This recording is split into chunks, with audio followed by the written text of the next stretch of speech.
Essa novela da Carla Zambelli está ganhando capítulos, no mínimo, curiosos, né? Agora, Gustavo Segre, como é que você avalia já essa manifestação de um parlamentar italiano sobre a possibilidade de receber alguém que seja condenado aqui ou condenada aqui no Brasil em solo europeu? E parece que o buraco está um pouco mais embaixo, Evandro, porque pesquisei aí a emenda constitucional número 35 de dezembro de 2001, em que o artigo 53 da Constituição Federal disse no inciso 2, textual, aspas, desde a expedição do diploma, os membros do Congresso Nacional não poderão ser presos, salvo em flagrante de crime inafiançável.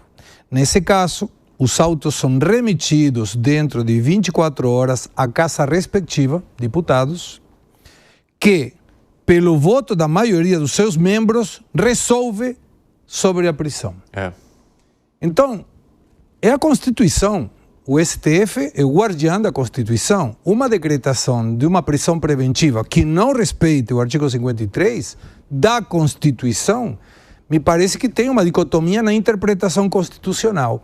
Eu acho que esse parlamentar, logicamente, está defendendo a sua. É um parlamentar de esquerda, oposição da Meloni, faz o seu trabalho, quer 5 minutos de fama, merecido, mas teria que entender um pouco a Constituição brasileira. Isso gera divergência para você também, ou Fábio Piperno? Não, de forma nenhuma. O fato da Carla Zambelli sair do Brasil não a torna uma foragida.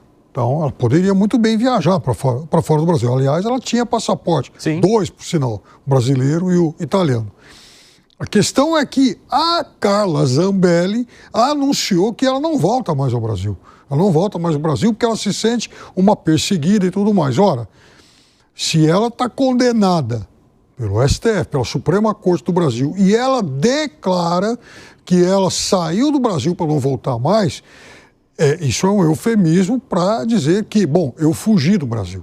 Então, a partir disso, é claro que ela se torna alguém que não vai atender a uma decisão da justiça brasileira, o que a torna, claro, um alvo da justiça brasileira e, por tabela, dos países que têm acordos de extradição com o Brasil. E esse deputado italiano, inclusive, chama atenção para o fato de que a Carla Zambelli já anunciou que vai para a Itália para fazer tratamento de saúde. E o que ele questiona é o seguinte, ora, agora a Itália tem que dar também, proporcionar tratamento de saúde para quem está fugindo de uma condenação em outro país?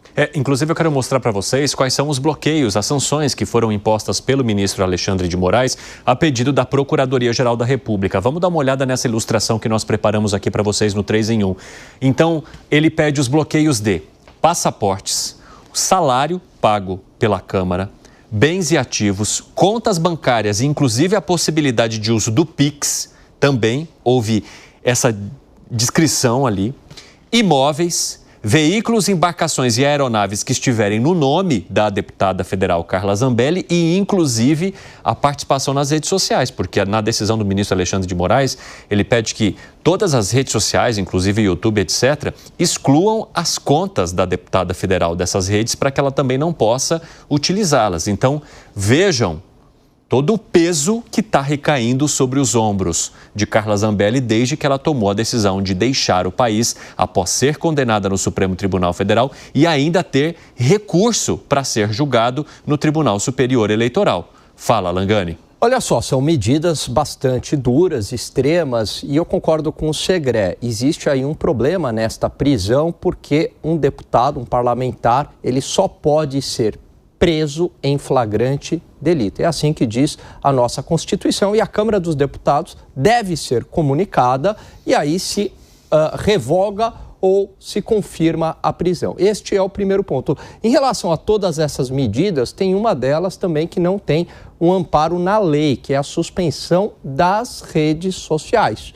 Então, isso não tem um amparo legal e também isso não pode extrapolar para os parentes de Carla Zambelli. No caso, o filho dela, né? Então, você também não pode bloquear a rede social do filho. Agora, Evandro, de qualquer modo, tudo isso vai ser utilizado como um argumento na Interpol, porque a Interpol vai ter que decidir se faz uma busca de Carla Zambelli na Itália, extradita ela para o Brasil ou não. E tudo isso vai ser, evidentemente, levado em conta na decisão da Interpol. O Zé Maria Trindade já está conosco em Brasília. Zé, seja muito bem-vindo, boa tarde para você. E eu já queria repercutir contigo essa dúvida que foi lançada aqui pelos nossos amigos. Na verdade, essa discussão sobre a maneira como o parlamento, a Câmara dos Deputados, vai lidar com essa história. Como ela não tem uma prisão em flagrante, essa decisão deveria ser encaminhada, por exemplo, aos parlamentares. Como é que fica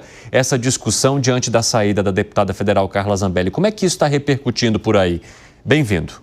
Pois é, a ideia geral é de que perda de mandato, né, e prisão têm que ser comunicados à Câmara dos Deputados e ao Senado, à casa respectiva, né? E dá a ideia, e é muito interessante que toda vez que acontece isso, e várias vezes, há uma grande dúvida. A Constituição fala sobre o posicionamento da Câmara e do Senado, mas não diz exatamente o que pode fazer. E todas as interpretações até agora é de que a Câmara, a mesa diretora, analisa a viabilidade, a realidade do documento, pensaram se apresentarem uma decisão falsa e caça o mandato do parlamentar, é irreversível. Então, a Câmara não pode entrar no mérito do julgamento, apenas receber e referendar. Não tem outra opção. Apenas analisar se os documentos estão em dia, se realmente houve transitado em julgado, por ser irreversível a perda do mandato. Então, este é o raciocínio sobre perda de mandato. Sobre a prisão, a própria Constituição dá um prazo. É o mesmo artigo lá das prerrogativas, né, que é o artigo 53, que fala que o parlamentar, depois de diplomado, só pode ser preso em flagrante delito por crime inafiançável.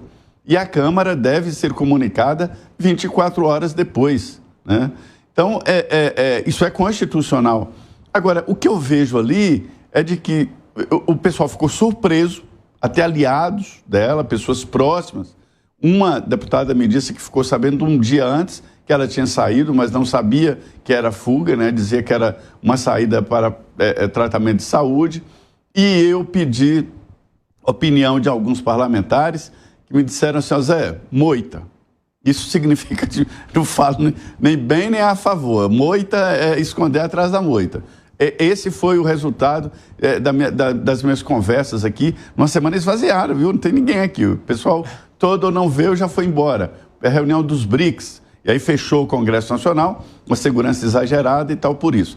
Então, essa é a situação. A saída da Carla Zambelli, mais uma vez, irritou os aliados de primeira hora. O grupo do ex-presidente Jair Bolsonaro. Eu fiquei até surpreso com isso. Eu achei que ele saiu em defesa dela. Pois é. Ô, Gustavo Segré, como é que você avalia, né, a maneira como o Congresso Nacional vai se comportar agora diante de Carla Zambelli? Eles vão deixá-la ou vão acolhê-la? É imprevisível. Para mim é imprevisível, porque nós temos o caso do mandante da morte da vereadora Franco, que eles não tiraram, não resolveram. Chiquinho Brazão. Chiquinho Brazão, não lembrava o nome, obrigado. O caso de Silveira, que teoricamente uma diputada de Goiânia mencionou como que tinha havido um acordo, e esse acordo era para ele cumprir 7 dias de prisão, por isso não fizeram absolutamente nada, o acordo não foi cumprido, segundo a própria diputada, por uma pessoa do STF. Então, sinceramente, não tenho a mínima ideia de como o Congresso poderá se manifestar. Hoje tem uma percepção de vários congressistas, obviamente, muitos deles da oposição, de que tem uma articulação do governo junto com o STF. Então, talvez queiram se colocar do outro lado para tentar fazer uma composição de pesos e medidas com o STF. Mas não tenho a mínima ideia, porque dentro do PL, a Carla Zambelli é muito questionada. Eu já vejo que o Piperno discorda. Por quê? O caso dela é diferente dos dois anteriores. O Daniel Silveira e também o Chiquinho Brazão, eles tiveram a prisão, inclusive, votada e autorizada pelos próprios congressistas. Que é o que corresponde, teoricamente, segundo esse artigo. Isso porque entendeu-se que os crimes foram cometidos durante o exercício do mandato, etc., embora do Chiquinho Brazão o entendimento tenha mudado em seguida, né? Porque o crime foi cometido em 18. No caso da Carla Zambelli, aliás, eu não me lembro se essa condenação aconteceu por um fato ocorrido após a diplomação. Essa é a primeira dúvida, porque ela já andava junto com o hacker antes da diplomação. O fato em questão, honestamente, não me lembro a data. Mas ela já era diputada anterior. Então, mas aí que está o negócio. De acordo com o que foi, inclusive, estabelecido no caso do Ramagem, o STF, ele voltou atrás em alguns fatos ocorridos após a diplomação e mantém as acusações ocorridas antes da diplomação. No caso da Carla Zambelli, tem algo que escapa disso tudo. A Carla Zambelli não seria presa agora. A Carla Zambelli tem a sua prisão exigida, pedida, porque ela fugiu. Tanto que ela estava com o passaporte. Então foi ela que gerou aí um fato que dá margem, inclusive, para que o STF tome esse pedido, além do que ela está entrando com um pedido também de licença. Ou seja, durante algum tempo ela não vai mais ser deputada, né? Pois é. Eu quero trazer aqui novamente as sanções. Coloca para mim, por favor, no nosso telão, aquelas que nós colocamos. Então, passaporte, salário, bens e ativos, contas bancárias e Pix, imóveis, veículos, embarcações e aeronaves e redes sociais. Zé, como é que você avalia essa decisão do ministro Alexandre de Moraes, que está tentando encurralar a Carla Zambelli por todos os lados? Tem pedido de prisão, tem a lista vermelha da Interpol e tudo isso aqui, ó, de bloqueio. Olha, é uma decisão do Supremo, viu? Tudo indica que os ministros apoiam o ministro Alexandre de Moraes, os outros ministros, porque entendem que há um confronto com o Supremo Tribunal Federal. E disseram ali no Congresso Nacional de que houve um comunicado, já houve uma conversa de ministros com o presidente da Câmara dos Deputados. E que a ideia geral é o seguinte, que é um símbolo de que se não houver uma reação rápida e firme do Supremo, que os outros que estão sendo julgados aí com a condenação possível também vão fazer a mesma coisa, fazer uma fila de gente saindo, fugindo do Brasil. E além disso, há um perigo que eles estão vendo, eu não vejo perigo nisso, opinião para mim não é perigo, não é arma, mas apenas um meio, né, dela se estabelecer no exterior ou nos Estados Unidos ou na Itália e fazer de lá uma plataforma, né, de ataque ao Supremo Tribunal Federal e de um discurso externo mostrando ou tentando mostrar que o Brasil vive uma ditadura do judiciário. É esse o ponto e é isso que pegam os ministros do Supremo e que acham que tem que fazer exatamente uma ação pesada assim. Veja bem que é uma medida muito dura, é cerca de todos os lados.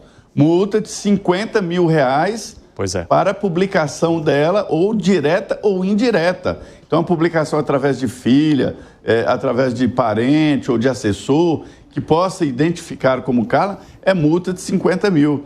A última conversa que eu tive com a Carla Zambelli, ela reclamou mais das multas do que de outra coisa. Eu acho que ela estava muito preocupada, é muito dinheiro de multa. Ela estava falando sobre um recolhimento, né, que estava fazendo também por meio de Pix, por conta de todas as multas que ela precisa pagar, milhões de reais aí, segundo ela.